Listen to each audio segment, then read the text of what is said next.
It is your favorite Compas, and this is your Week 11 NFL takeaway episode. But Gilbert, you already know, here on Compas on the Beat, we don't just stick to football. What else should the listeners and the viewers be expecting from their Compas today? Unfortunately, Fernando, I'm assuming you're going to talk some soccer. So I guess some soccer could be that. And also more bad news. Well, maybe good news for me, Fernando. No Dan and Dago today. That's good news, but bad news for the listeners, right? He does a good job. Also, no Victor producer. A very small, condensed, but very exciting episode of Combos on the Beat. And I guess I'll take the blame. I think me going to New Orleans for an extra day threw off everything. I'm sorry, guys, but hopefully you understand. No, and I mean, obviously, you need you had business to take care of in New Orleans, Nolans. There you go. So on let me try Yeah, be the promo reader. Gilberto. It's okay. You can do better. There's only one in Dan and Diego, right?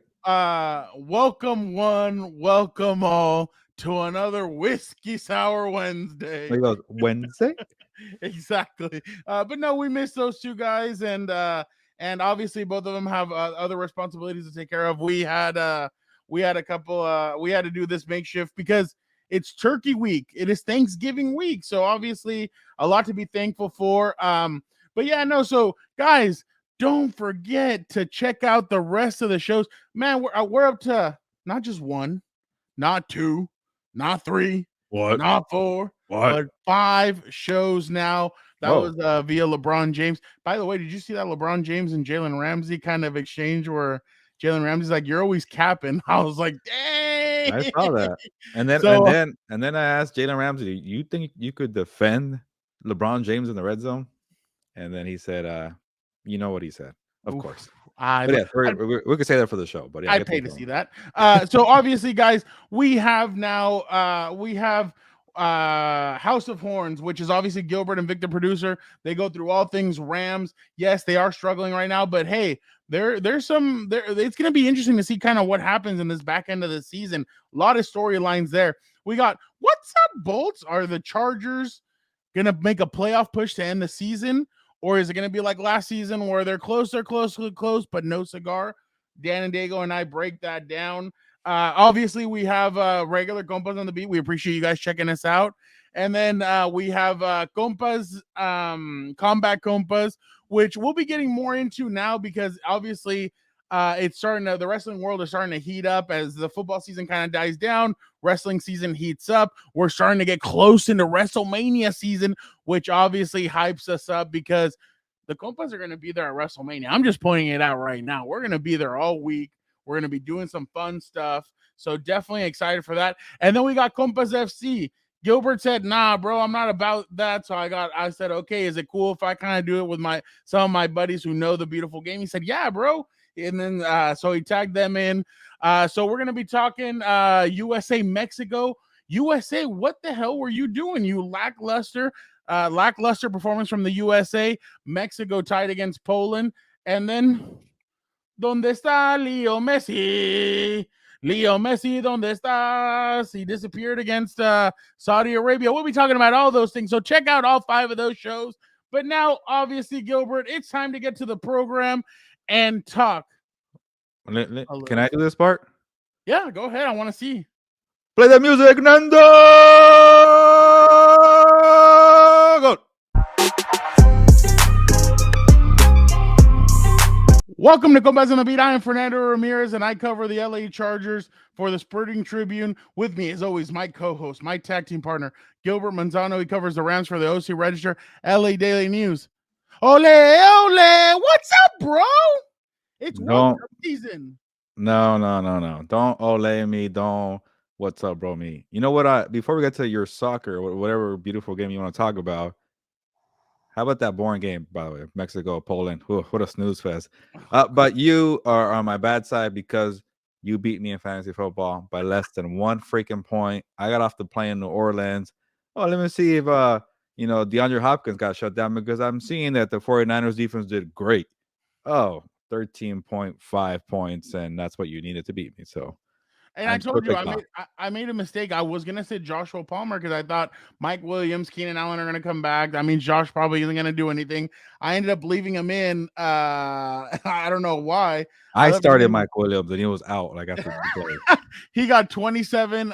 He got 27 or Yeah, 27, 28 points. Josh Palmer did, and then obviously DeAndre got fed at the beginning. In the first half, DeAndre got fed. By the way, there's no way he stays. DeAndre Hopkins gonna ask for a trade this offseason. I think. I that's one of my there's no way. Then he goes to the Chargers. Right? I don't know. I mean, you never know, but him and Justin Herbert would actually be a lot of fun to watch. But yeah, no, definitely a lot of fun stuff planned for this episode. Like we told you guys, no Dan and Dago, no Vic the producer, but your compas are gonna hold it down. Gilbert, it is time for Compas on the LA.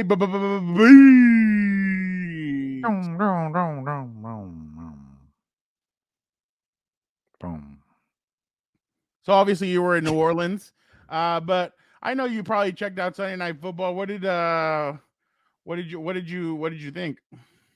Yeah, it felt like a similar game that I've covered many times before. Travis Kelce having his way. What? And I know we always focus on the matchup between Derwin James and Travis Kelce, and whenever Derwin James is not in the game, Travis Kelce goes off. And they did a nice game plan to get Travis away from Derwin. But then at the end, the game-winning touchdown, right? That was on Derwin. Yeah. I forget because he had 3. That was on Derwin. So even that was kind of like, oh, you're trying everything here, Chargers.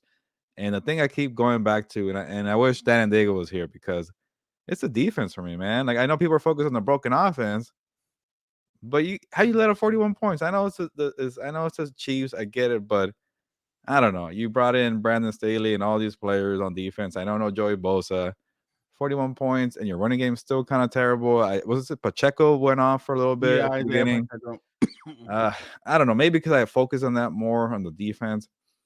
I don't know why, but I know the offense has a lot of issues. But how about all that talk about Justin Herbert not being that guy? He had a great game, I thought. That connection with Joshua Palmer, and you brought this up earlier, Fernando, because I've been saying this the whole week while he's been struggling without Keenan, without Mike. The great ones elevate all the players around him, and that's what Justin Herbert has done. And I had no doubts about that. So don't put me in that category of people doubting Justin Herbert. I've covered this guy for 2 years. He's a great player. Jackass Ocho. There you go. So maybe that's why I lean more on the defense. Like, man, Herbert is doing his thing. I know he's kind of with the shackles there with Joe Lombardi, but 41 points, man. And then I knew when I saw the clock that how much time was left, 30 seconds or whatever it was, Fernando. I'm like, they're going to lose. I've seen this story way too many times. No, and the thing is that like at the end, protection broke down. It wasn't the same. And then without Mike in the game, it really killed them. But man, you should have heard what Dan and Dago said after the game. He was not happy. So by the way, our good friend Jeff Miller, I was talking to him the other day, or I was talking to him at the game, and he's like, what would be fun? And I was like, what? He's like, if you guys go to the Super Bowl and I go to the Super Bowl, like we rent a van, Eric, Daniel, Gilbert, Fernando, and me, we all get in the van. We drive the 4 hours to Arizona, and we just do a podcast. We sit there and we all just talk. Great. And then he's like, conversations with it. He's like, your brother's an interesting guy. That'd be an awesome podcast. Like the conversations that we have in the car. And I'm like, but Daniel sometimes is a little bit over the top. He's like, that's what makes it beautiful. And I just started laughing. I was like, I don't know how. And Eric's like, yeah, I don't know how that would go. And so, but it was just funny to hear Jeff say that. I'm like, I was like, oh, you want to make a, you want to join Compas? And then he's like, well, I thought I already was a compa. I was like, yeah, you are. I was like, but we were joking around about that. And Daniel was all for it. Daniel's like, oh yeah, that'd be amazing. And then I just started laughing. I'm like, I don't know if people are ready for Dan and Dago full time yet. Yeah, but he's flourished under the Compas on the Beat umbrella. Yes, he's doing a lot of great things. And then that reminds me, you're extending it to the family. Little Daniel on Compas FC.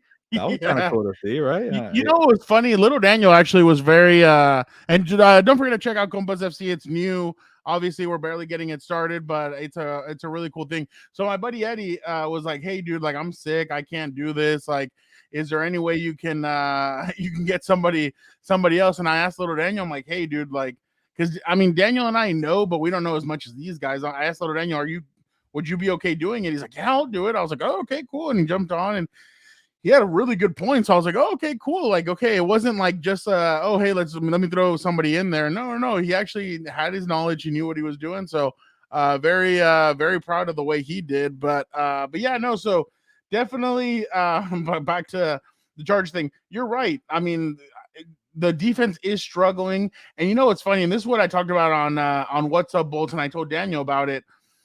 The way I think Andy Reid or Patrick Mahomes said they were noticing that that Derwin was taking the outside leverage away. So what did they do? They got him into motion and they brought him across the field and they set a pick play so that Derwin had no chance on Travis Kelce. Those, Gilbert, are the minute details that win you football games. And that's the reason why Andy Reid is such a good coach. And that's what separates the Andy Reids, the Bill Belichick's, the Pete Carrolls from these other guys who still haven't learned about those minute details. And that's why I've said, and that's what I was telling Eric Williams, our other compa. I was like, Eric, the problem is that the Chargers, for some reason, other coaches are making second half adjustments, and you just don't see. Kyle Shanahan made them last week. The Chargers got outscored. I think it was 19 points is 0. Yesterday, they've been outscored in the second half of the last two games, 29-7. Yes. That's not going to win you football games. So unfortunately for them, they're not making adjustments in the second half that are helping them. Hell, it looks like it's hurting them. So it's been a rough go at it. I just don't know if they're going to make the playoffs. It's possible, but you're gonna have to beat Miami. You're gonna have to beat Tennessee, and I don't know. Those games are gonna be very tough. Yeah, no. I'm looking at the score here, and I think I got it wrong. It was 30 points, but still a lot. Yeah. I was way off. I don't know where I was thinking 41 points. Somebody else dropped 41. Might have been the Cowboys, but whatever. Can we shift over to what your thoughts are now to the other team in LA? It's funny because I think once people think, oh, when a team has a losing record, oh, there's nothing left to fight for. There is. A lot of these guys, there's a receiver that everybody fell in love with last offseason from the Rams. Who was it? You wrote a story about him. Odell Beckham last offseason? No, this receiver. Yeah. This a receiver from the Rams who was like one of the last. He didn't get cut. He stayed on the team. He's a good receiver. He shined during training camp. Tutu Atwell? No. Let me go look. What are you talking about? There's a receiver on the Rams. Oh, Van Jefferson? No. Allen Robinson? Cooper Kupp? Oh, Lance McCutcheon. Oh, yeah. Okay. Yeah, there's guys like Lance McCutcheon who are going to play hard. There's guys that are going to play hard because they want to win jobs. So there is a lot to fight for. Now, the thing is, like I told you last week, and I don't mean to sound negative, but this offseason, and especially with Matthew Stafford possibly, right, getting a second concussion. Yeah, we finally found out he had one last time because they kept trying to hide that, and then it could be 2 now. Okay, so if he's about to get a second concussion, or if he does, or if it doesn't matter. But Matthew Stafford could say, "Dude, I have my Super Bowl. I did everything I needed to do. I don't want to mess my head," because he took a lot of vicious hits when he was in Detroit. Maybe he thinks, you know what, it's over. I'm done. I'm good. I want to leave while my body is still semi-functional, because I mean he's taking a beating. Same thing as Aaron Donald. Same thing. Like there's a lot of things that could happen this offseason with the Rams. So I'm interested to see kind of what happens the rest of the way. Are they going to fight? Are they going to try and claw themselves and at least have the not dignity, but at least try and fight and maybe stay. Well, there's no more staying even. 8-9, 7-10, maybe somewhere around there. Or are they just going to completely free fall? Because hell, the first round draft pick isn't even yours. So it's like, what? It's not like you can tank for another quarterback or tank for a better receiver. So I mean, there's no point in tanking if you're the Rams. So that's what I'm going to be interested in watching this back end of the season with the Rams. Are they going to fight? Or are they going to give up? Yeah, that's a good point. We've gotten to that point now. I started asking questions last week. Are you playing for pride now? And Jalen Ramsey got annoyed with that question. He's like, "What do you mean? We're still in it mathematically. We're still in the playoffs." I'm like, "Yeah, sure, whatever." And they lose again. You can't. There's no way you can still think you're making the playoffs. So, yeah, pitchfork, right, Fernando? They're done for sure. I already had them done a while ago. But going off of that, the Stafford thing, like, yeah, it's gonna be interesting because he won a Super Bowl. He's been in the league for 14 years. 2 concussions, man. You don't want to mess around. So it at least gets in your thought, Like we've covered players were like, man, I got a concussion. That was scary. I'm Yeah, considering it for a little bit, yeah. Aaron Donald situation. I think like the only thing that is really gonna entice him is that he has a bunch of money coming in the next 2 years. Do you stick around for one more year of that money? But yeah, if Stafford goes away, or it just really starts a domino effect, right? Like he's your main quarterback. He's the guy who's holding you up. So we'll see. And then in terms of the rest of the schedule, Fernando, it's not easy. I think No, it's not. just counting for me, just kind of guessing, they could probably finish 6-11, and that's a really bad record. Who would have thought? But I did not. I had them winning 12 games this year, and I was way off. So Yeah, no, and I completely get it. And now looking at it, I mean, it's a domino effect that like literally you could even see McVay like, okay, these guys all left, like I'm out. You could see Jalen Ramsey say, hey, you guys are all gonna leave, then hell, trade me, cut me, anything to get me out of here. But we'll see. I mean, the Rams are still one of the most interesting teams, I still think, in the NFL. I want to see exactly what they're going to do because, I mean, like you say, everybody has to pay for their sins. They're starting to pay for theirs now, so it's going to be interesting to see if Les Need can how he's going to build this team moving forward. by the way, I finally saw the new Batman on the plane. What do you Paying think? for the sins of your father. Yeah, Right? exactly. Did you like Uh, it? I didn't hate it. I was. It's different. It was different. It You felt like got you got Batman as the Cape Crusade, like he's an investigator. yeah. He wasn't like he It was was like he a was suspenseful kind of mystery yeah. with the Riddler. But I don't like the Patterson kid as Batman. That's it. He was weird. I love Catwoman. God, Oh I've yeah, loved yeah. Catwoman, They Michelle made Pfeiffer, Anne Hathaway. What's this girl's name? I just know she's. I think Lenny Kravitz's daughter, right? Oh yeah. It's terrible. Catwoman, new Lenny Batman Lenny Kravitz's daughter. actress. Selena Kyle. Okay, I know it's Selena Kyle. What's her name? Zoe Kravitz. No, there we go. Oh Just my God, they're terrible.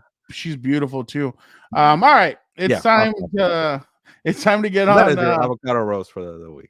Exactly. Time to get on. Time to go from Compas on the LA beat to Compas on the NFL beat. Gilbert, what was your biggest takeaway from Week 10? Yeah, keep in Are we mind. in? What was that? No, we're in 11, man. Come We're on. in 11. That's my bad. We've been having 10 the whole show. I didn't look at that. No, That's kind of crazy no. to think. We're already in 11. Damn. Oh my God, Uh, I thought the season just started. and then we're gonna have a bunch of games on Thursday, right? Thanksgiving, Gobble Yeah, Gobble Day. That's when football gets serious, Fernando. After there's World Cup. Thanksgiving, There's World Cup games that day too. who cares? No. I was watching the Netflix documentary about the corrupt Ooh, was it good? FIFA. It's pretty interesting. I was watching for the first 2 episodes, and I'm like, I kept saying like, whose dumb idea was it to put the World Cup during football season? But then it was a lot of corrupt people. It was kind of like Gotham. There we go. Yeah. The By the movie. way, I started Manifest. Oh, I have not started. I couldn't put it down. I haven't watched it all, but the first 5 episodes, I'm like, I was so or 5 or 6 episodes, I've been hooked. How many Like are there? I don't know. I haven't checked. I haven't wanted to check. I just wanted to. It keeps on saying next episode, so I clicked next. Last night I was up till 12:30 at night watching it, and then I got up at 2:30 in the morning to watch Lionel Messi lose. You're crazy. I don't know Again, how you have energy right now. there's only four times in once every 4 years do I get this, so I'm excited. But what was your biggest takeaway? Yeah, biggest takeaway is seeing the Vikings get crushed by the Cowboys. And again, your brother's not here to do the victory dance because he said after a very emotional win, a big victory against the Bills, you're gonna come down from that high and be flat. But I don't think it's gonna be that flat. And I got this one wrong. I picked the Vikings because I'm like, oh, cool. They beat the Bills. I believe in them. Why not? Then they became the same old Vikings. Like they're back in the category where like I don't know if they're Super Bowl contenders. Like I don't trust this team. And it only took one loss, and it was a really ugly loss. How do you get smacked 40-3? Like the Cowboys are back in it. Dak Prescott got a bunch of heat last week. He came back. Yeah. Tony Pollard and Zeke. That's a good 1-2 punch, but it should be Tony Pollard number one. I'm not. It should be Tony Pollard and Zeke, not Zeke and Tony Pollard. Yeah, he's really good, Tony Pollard. So or maybe it should be Tony Pollard and Zeke. Yeah, I like that. Yeah, exactly. And then CeeDee Lamb is doing well too. So they have a nice team. Michael Parsons finally, woke up. The defense has been kind of whatever the last couple of weeks, but then I focus more on the Vikings, man. Kirk Cousins, Justin Jefferson, that one good like offense, man, but that's a bad look. You don't like that? I do not. I don't trust them. They just seem fraudy now. Like they're a fraud to me. Like they come playoff time, you're not trustworthy right now. I'm not trying to take a shot or anything, but can you imagine if Kevin O'Connell would have gotten to work with Justin Herbert last year? That would have been interesting to see. Yeah. I mean, I'm just saying. And Mike McDaniel. I mean, yeah, a lot of what ifs, right? Some of these would have been fun. Gilbert, I'm you know me. I'm willing to. I talk a lot of shit, and I'm willing to eat my words. I'm willing to give flowers where flowers deserve to be given, and I'm gonna give some to Patrick Mahomes. Let me get my pom-poms out. Yeah, there you go. You know what? And Daniel was saying that all weekend. He's like, well, Gilberto's weekend was made. He's in New Orleans, and his beloved Chiefs won. I just started laughing. I was like, oh my God. Patrick Mahomes is slowly starting to turn into one of the best quarterbacks right now in the game. And I know people are going to be like, well, he was already there. Not in my opinion. I still think he was behind Aaron Rodgers, behind Tom Brady, behind some of these other guys.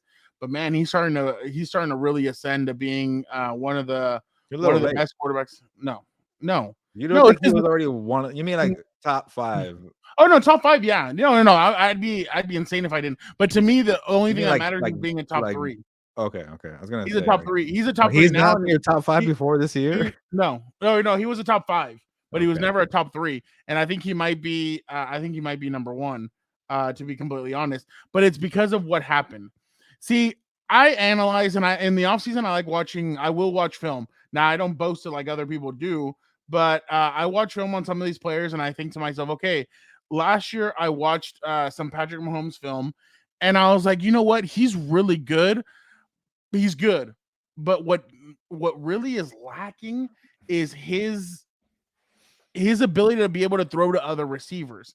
He was short. He would overthrow. He would do some circus crap, and he just wouldn't get there. This year, Gilbert, he's laid off the circus stuff. You really don't see all that stuff. This year, he has stopped taking unnecessary hits or taking some sacks. He's taking off running with the football when he can. He is really showing that he might be better without Tyreek Hill. Why? Because when you have a guy like Tyreek Hill and Travis Kelce, you focus on them and you forget about everybody else. Now, he is not focused on just Travis Kelce. He's focused on everybody. I was watching some of his stuff the other day. He's made Juju Smith-Schuster back into a good receiver. Juju's only a couple of, well, now it's probably even more because he missed the game last weekend and Travis had a big game, but he's made Juju look very good. Marquez Valdes-Scantling, some of these receivers have looked even better now with Patrick because Patrick doesn't need to focus on one guy only. He can focus on the whole team, and that's why they've gotten better, and that's why they might be better this year than they were last year. He doesn't have to focus on Tyreek Hill getting his 100 catches, his 1,000 whatever yards. Yeah, you're going to miss him, but at the same time, it's going to make you dependent. That's why, and people can say whatever they want, but that's why I wonder, can Tua be as good if he didn't have Jalen Waddle and Tyreek Hill or Tyreek Hill? If he just had one of them against a good team, could he be good? I don't know. He might be dependent on those two skill level players, but I mean, obviously we'll see moving forward, but really, Patrick Mahomes is ridiculous. And this weekend, no Marquez Valdes-Scantling, or no Juju Smith-Schuster, no McCole Hartman. They went 3 tight ends most of the time. He got it to different receivers. They moved the ball efficiently. And I'm just telling you, man, the Chargers had no answer at times for what they were doing. So I'm very impressed with Patrick Mahomes and what he's doing. Now I'm really hoping to see a Dolphins-Chiefs playoff game. Like, they better play each other in the postseason. I'll take the Chiefs I think the Chiefs will beat them. If it's in KC, those balls that Tua throws, those are going to come back like boomerangs, and they're going to fall right into Kansas City. I'm not even trying to I'm not trying to throw shade. It's just to be like, it's completely honesty, but whatever. All right, back to, let's go to our next thing. Gilbert, after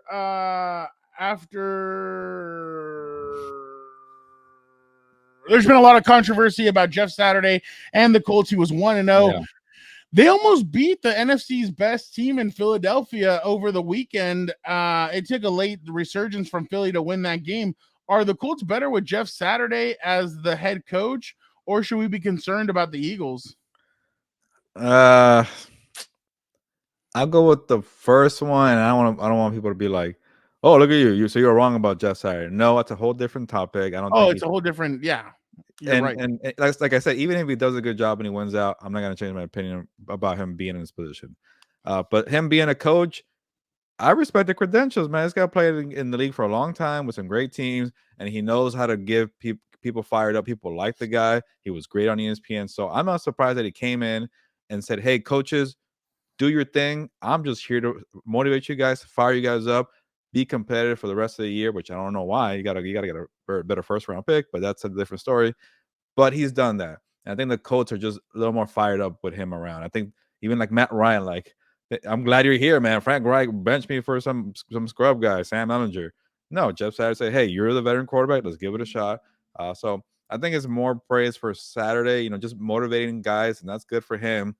Because I still like the Eagles. It's like they came off the loss to the Commanders, almost said Washington football team, and it's just a long season. You got to kind of adjust, and the wave is hitting them. So I think getting the wins, getting that first seed, that's enough for me. But how about Nick Sirianni, man? He was fired up for his boy Frank Reich. Like speaking of vengeance, Batman.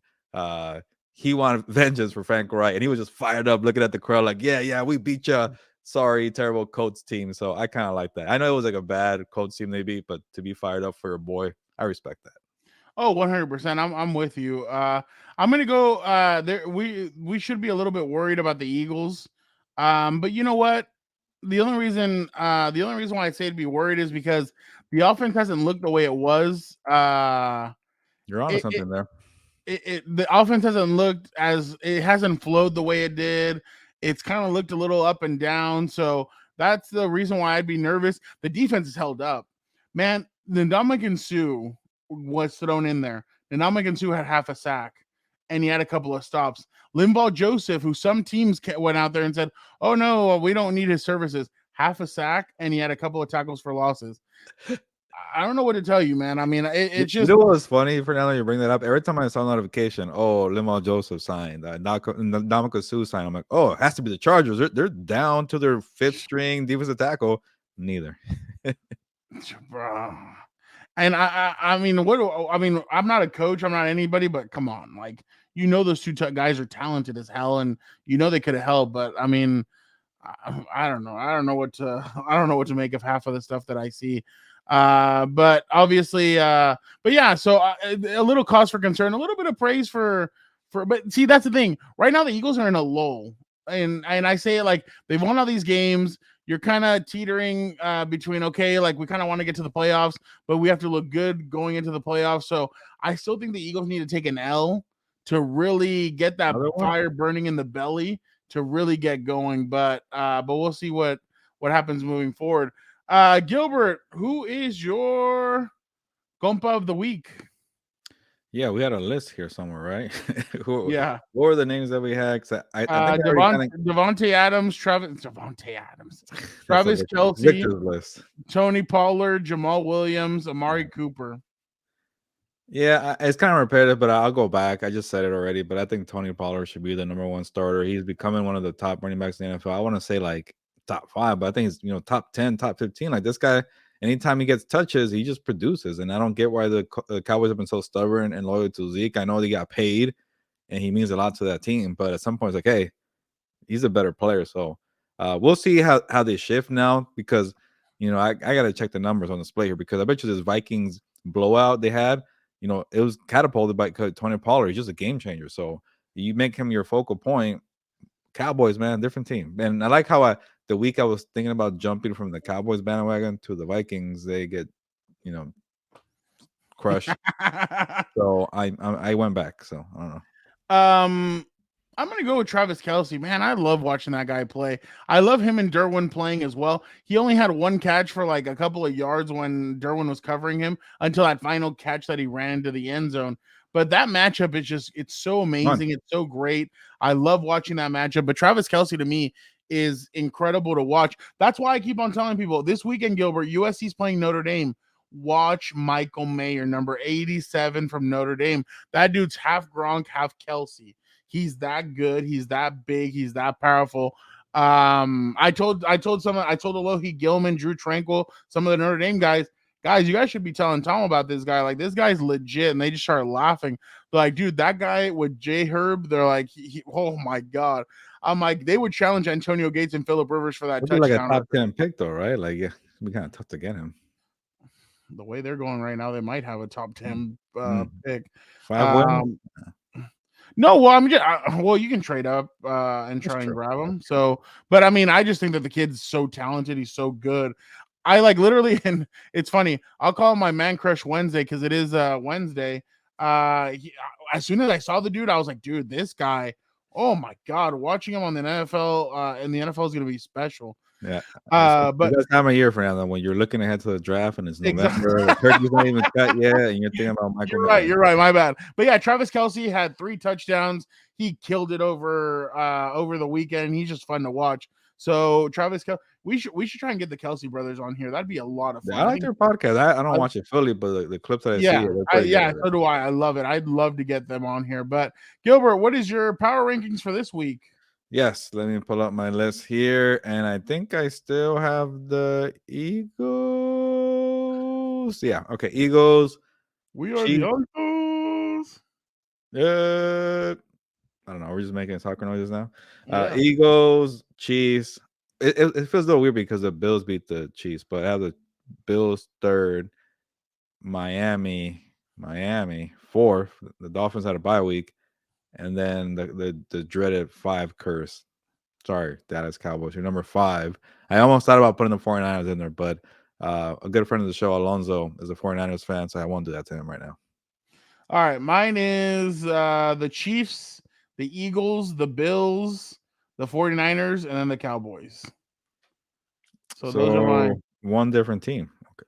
Yeah. So I put why do you think 49ers are better than the Dolphins right now? Are you kidding? I'm just asking, just because we're just to make it all the speed that those guys have, the efficiency that they play with, the coaching that they have. Now, it would be interesting to watch Mike McDaniel against Kyle Shanahan because he was with him. But until I see the student beat the master, I rarely ever see it because look at Nick Saban. Nick Saban almost rarely loses to any of his to his young Padawan. So I just don't see anybody being able to beat. I don't see this fool being able to beat Mike Shanahan. Then I think the 49ers have the defense to be able to stop Nick Bosa would be all over Tua. Like he would yeah, no. They're like similarly they're like a similar built team, right? Like the they're quarterback. They're built to beat the 49ers. They're built to beat the Miami Dolphins in a sense, if you really look at it. Yeah, they have like the yak monsters, a lot of speed on the field. Exactly. The 49ers have the better defense, and I think Tua is a better quarterback than Jimmy G. Yeah. And then, but Jimmy G's the more experienced quarterback. Yeah, that is true. So sometimes experience may beat quality. So it'd be an interesting matchup. The only thing is too bad it's that we would only see it in the Super Bowl. Yeah, they have to be in the Super Bowl, but that's exactly a long way to go. It's a long way to go. All right, let's go now to rapid fire. Gilbert, can I please say it? I go ahead.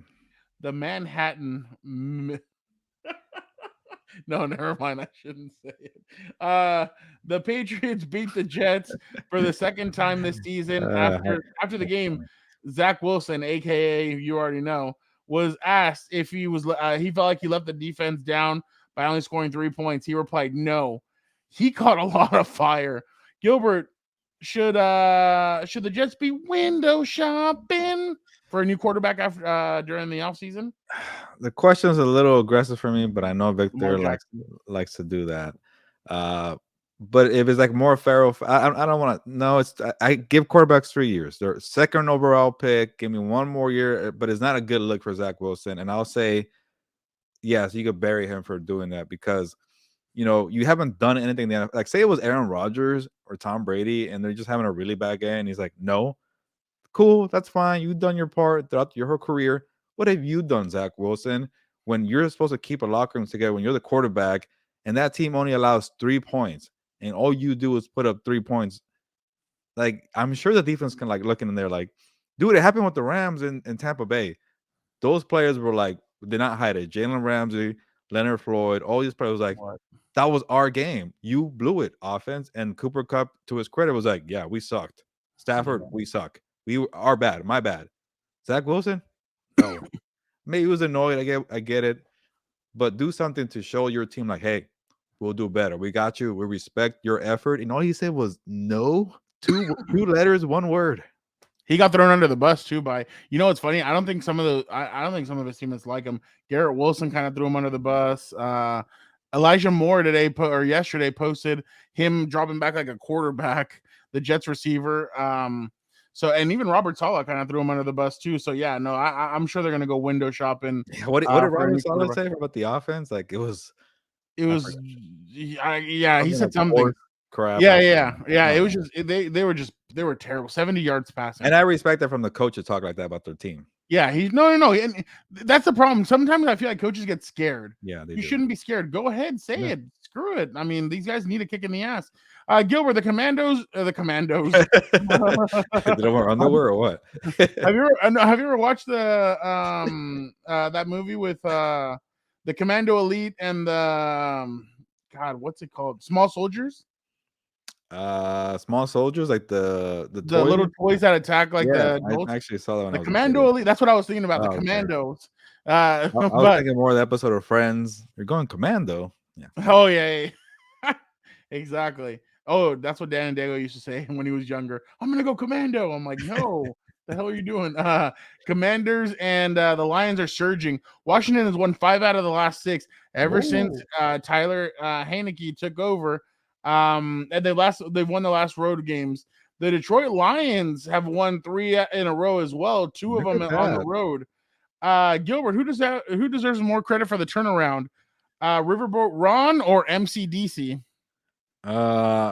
Riverboat Ron Rivera, not because he's just a friend of the show, good guy, but I don't know. So he's really fired up. He does not like reporters. I feel like he likes us, but ever since the whole kind of quarterback thing got taken out of context, people started crapping on him. He's been on a tear, getting his team fired up. I respect that. He rose to the challenge, and then on the bad side, his mom right passed away, right? So R.I.P. to her, and he's going through a hard time. For him to be this in tune with the team and getting them fired up, I respect the effort, and it's been a hard year for him to get it done like that and show some fight. Yeah, they messed up with Carson Wentz, but at least we're still fighting until the end. And by the way, if for all you guys, how do you guys know that he recognized you? Because you stooges, he recognized us at the combine. He's like, hey, there they are. So he recognized us. Definitely. I mean, we're hard to miss. We're like the only Mexicans that are out there doing it. But very nice guy. I love talking to Coach Ron. But I'm gonna go with MCDC. Man, when you're out here decapitating kneecaps, man, you're going to win some of these games. And you're going to go out there, man, and you're going to feel the power, and you're going to go out there, and you're going to win these games. So that's what they're doing. I like what Detroit's doing. He's making Jared Goff look comfortable. It's been their defense has gotten better, a little bit better. Well, I mean, how could you get any better from being the worst? But they've gotten a little bit better. They're doing some good work. So I'm going to go with MCDC. Gilbert, to me, the best cornerback in the game, there is only a 2-race competition. Are you buying the sauce, or are you certain with Surtain? I got to think about or Sauce Gardner. Are you asking me like they're the 2 best, or just between these 2? Between these 2, who are you taking? I think these are the 2 best cornerbacks in the NFL. Oh, this year on play or like overall? This year. Okay, I'll take that because a lot of good corners out there. Oh no, yeah, but my bad. I just meant like this year they've really shined. Well, put it this way. Devontae Adams was so fired up after the Raiders beat the Broncos he got the game-winning touchdown. He's like, "Oh, he's too young. He's not ready for that." But that lets me know that he was on your mind. He was in your head, rent free. You were so fired up for this matchup to show up this young guy because he has your respect. You respect him. So I will take Patrick Surtain. I think what he's done. Like I saw him play up close with the Chargers. He had a couple pick sixes. Sorry, when he played the Chargers. So I think one in Denver. And then for him to get that matchup with Devontae Adams and him to be that fired up, that shows there's a lot of respect for him in the NFL. All right, you're gonna go with the experience. I get it. Patrick Surtain has been a beast. I noticed him. He takes like literally half of the field away. But I'm with the Sauce. I like that Sauce. Sauce Gardner. I remember everybody's like, "Oh, he's from Cincinnati. What's he really gonna do?" He's lit up the NFL like no other. I really think that he's special, Gilbert. I think he's gonna be one of these ascending stars that we're gonna keep on seeing shine bright. And I'm excited to see what else he has. And I think that Jets defense is going to go back to what it was with that Rex Ryan style, where they had two really good. They had Darrelle Revis, Antonio Cromartie. They had pieces all around him. I feel like that's what Robert Saleh is bringing back. But I'm going to go with the Sauce. Gilbert, this is an interesting question. So the Tennessee Titans beat the Green Bay Packers on Thursday Night Football, beat them down. They sit at the top of the AFC South, which they have ever since Mike Vrabel basically became the head coach. Mike Vrabel is considered one of Bill Belichick's best pupils. Why has he been successful and other guys haven't, in your opinion? That's a good question. One that makes me think. I don't know. That's Derrick Henry is a big reason why. I just go with Derrick Henry. Go ahead, Fernando. He never coached under Bill Belichick. He played under Bill Belichick. He went to Ohio State. He was an assistant once, no, for a year. No, he was with the I believe, if I'm not mistaken, he was with the Patriots as a player. Then he went to the Ohio State University as a linebackers coach. He went to the Ohio State University as a linebackers coach. Houston. Then he went to the Houston Texans for 3 years, and then he took over as the Titans. That is why, and people consider him. I don't consider him a Bill Belichick guy, but that's why he's been so successful. He never went to go learn maybe some of the bad habits that Bill Belichick has. There you go. Yeah, and then like you try to just copy everything that he does, and you're not Bill Belichick. So, dude, that's why when I heard what Matt Patricia was trying to do when he was with the Detroit Lions, trying to like intimidate people and everything, everybody's like, "Bro, you're not Bill Belichick. Like, get the hell out of here." So I thought that was pretty funny. Gilbert, it is time now for Una Mas. Obviously Dan Diego's usually the one that presents that, but it's time for Una Mas. So it's Thanksgiving this week. What are you thankful for? Yes, what am I thankful for? Everybody, family, friends, obviously the partner, Caroline. We had a great time in New Orleans. So it's been a good year. I think when a Thanksgiving comes, I like to go year. Like I like to focus. Like obviously you're always thankful for people in your life that you're close with, but it's like, did you improve? Did you grow as a person? Are you better in your career? Are you learning new skills? What? Things like that. And then people around you help you get to that point. So it's pretty easy. It's always be appreciative of your surroundings, keeping that circle small, trusting people. And I'm happy to have people that I have in my circle that I trust, like yourself, Fernando. So, it's been a good year. So I'm thankful to be where I am and then all the help that I have. It's a long answer, but you got me thinking. No, I'm with you as well. I'm thankful for my family, for the people closest to me, Compas, the way it's growing. Obviously, I moved across the country, came back. Now I feel like I'm doing great things now here, doing our thing. I'm excited for what's coming up. But I also want to take this time, Gilbert, to talk about the holiday season. The holiday season for some, like myself, I get excited. I love it. I'm surrounded by family. For other people, it could be a sad time. And that's why I kind of wanted to take the time right now, because I don't know if you heard, but a big part of my childhood passed away in the last couple of days. I don't know if you remember Jason David Frank. He was the Green Power Ranger. Yeah, I saw that. He obviously, the white gold one, the right? white one. He was everything. Jason David Frank, obviously, he passed away this week. It was obviously certain events happen, but it's so sad to to see what happened. And I just wanted to throw out there that there are people out there that will listen to you. There's people out there that can help you. Mhm. Never feel like you're alone.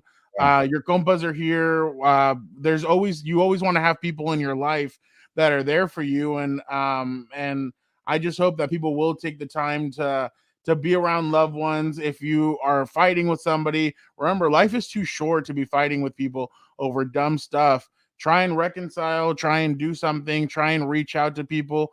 Be nice. I mean, I've been around I've been around places where people are so rude to each other, and I'm like, dude, come on. Like, it doesn't take anything to be nice to people. And I know what happened in 2020 obviously was crazy, that we got locked down and everything, but that doesn't mean that you can go out here and be a not be a jackass, but like just behave better. Let's help each other out. Let's motivate each other. And I really wanted to take this time to honor Jason David Frank. I did an interview with him, Gilbert, a couple of years ago for Really? when I barely started at NBC in San Diego. Great human being, great guy. I was able to interview him, and he was so awesome. Like, we talked about, so there was a guy that tried to kill him at an Arizona Comic-Con. He brought in one of those real like big Japanese dagger, like the big knives, the samurai ones, and he wanted to challenge him to a fight, like a real fight to the death. And it was crazy to hear about that. And then some of the other stuff that we talked about. I mean, he so when he goes to Comic-Con or any of those stuff, he would take less money to go just because he wanted to be around his fans. And I asked him, why do you do that? He's like, Fernando, I've made so much money in my life from the Power Rangers, from all this other stuff, that I want to be able to be there for my fans. I want my fans to be able to afford to be able to see me. And that's what it's all about for me. It's all about my fans, not about the money I can make. I love my fans. I love the people around me. My condolences out to his family, to his four daughters. It's so sad. And I mean, he was such a great human being, such a great guy. And again, like I said, I know it's a holiday season. For some people, it's not a good time, but Yeah. there's ways to get help. There's ways to reach out to people, and please don't feel the need. Don't feel like there's nobody out there. There's somebody out there that's willing to listen and willing to help you out. Yeah, well said by you, and yeah, that is somebody who grew up around our age or our year. Yeah. Tommy means a lot, and to see those the video you just posted right now of him like really brought back some memories of watching the Power Rangers as a kid. It was Uh, crazy. You wanted to be yeah, Tommy Oliver. Like, yeah. you wanted So to be the Green Ranger, the White Ranger, like, all of those. yeah, The red exactly. one. So yeah, I'm glad you said that, and I'm glad you mentioned the National Suicide Prevention Lifeline, 800-273 talk 8255. So For and all you and audio listeners. yeah, audio listener, please, you're not alone. Hopefully, this podcast makes you feel like we're all compas, and I appreciate that. And I'm glad you bring that up too, because we can end with this here, because when I went to New Orleans, it reminds me of my friend who passed away a couple years ago or 2 years ago from suicide, and we had a great time in New Orleans. So when I was out there, it kind of brought back a lot of memories about that. Yeah, no, and that's the thing, like, and that's why I wanted to mention it now that it's the holiday season, because yeah, for some people like us, or I don't know how you take it, but I'm one of those people. I love it. All, like, if I had nephews and nieces that were young, I would dress up as Santa Claus and do the whole thing or stuff like that. And not everybody's like that, and that's the thing, is that you always want to think about others as well, and that's what this time is all about. So I just wanted to think of other people and be like, oh, hey, this isn't always a cheerful time for other people. Some people are Yeah, alone during the holidays. So I just wanted to extend the helping hand and be like, hey, here you guys go. And I don't mean to end on a sad note or anything on Compas. I never want to do that. But I just want to, it's more of like a preventative, or to yeah. help people out there, to let people know that there is somebody out there willing to listen, and somebody's willing to help you out during these rough times. No, well said. And if you need anybody to vent to or just to talk to, my email is gilberto@compasonthebeat.com. I don't care. Reach me up or hit me up in the mailbox there, and don't ever feel like you're alone. I want this show to be a community, and just don't feel alone during this time of the year. And if you feel like you need to talk to somebody, that's my email, gilberto@compasonthebeat.com. Write whatever you want. I'm Fernando at Yeah. combosonthebeat.com, right? Okay. Yeah. There you go. See, so you guys can always reach out to us, obviously, and again, we appreciate you guys so much. And you know what? We're really thankful for you guys because you guys are the ones that listen to the show. You guys check us out when you guys see us in public. You guys are like, "Oh, hey, they're the Compas." So we definitely appreciate you guys. We hope you guys have a great holiday season. Now, if you want to make the holiday season even better, don't forget to check out What's Up, Bolts. Don't forget to check out House of Horns. Don't forget to check out other episodes of Compas on the Beat. Don't forget to check out Combat Compas and the new one, Compas FC World Cup. We'll have a new episode dropping in the next couple of days. It'll be talking about the Mexico, the U.S., what happened with Argentina and Messi losing to Saudi Arabia. We got all you covered on all that good stuff. We appreciate you guys so much. Have a great holiday season. Not a holiday season. Have a good Thanksgiving weekend. Don't forget, we will be back next week, obviously. So don't fret. We will be back. We'll hopefully be back with the whole crew next week. But we appreciate you guys so much. Don't forget, be thankful for what you do have. If you can give a helping hand to somebody else, please go ahead and do it. Be a friend, tell a friend, be a compa, tell a compa, pass it along to another compa. We appreciate you guys so much. Gilbert, you got anything else before we head out? No, that's it. Stay safe. Have a good Turkey Day. Enjoy your family. But we gotta go. Yeah, it's time for us to go. We appreciate you guys so much. Thank you guys. God bless everybody. Gilbert, ¿sabes qué? Vámonos. Ya nos vamos, pues, vámonos.